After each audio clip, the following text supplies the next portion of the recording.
Pre-installation site readiness. Separate MCB with at least 25A miniature circuit breaker and 15A plug point to be provided.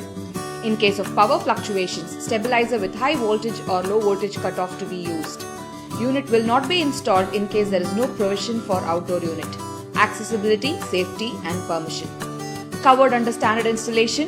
Drilling on the wall to create a cavity or hole to facilitate routing of the pipes or tube from indoor unit to outdoor unit. Installation of the copper and the drainage pipe connecting indoor unit to outdoor using standard wire or pipe length provided by manufacturer. Connection of separately purchased stabilizer and electrical connections to the AC unit. Cooling performance check and product demonstration. Not covered under standard installation and will be charged based on the requirements. Wiring extension from electricity meter to installation site, power point or MCB fitting and any other electrical work. Any extra copper wire lengths that might be needed for installation, grill or glass cutting and welding work, core cutting and concrete drilling, dismantling or shifting of old AC.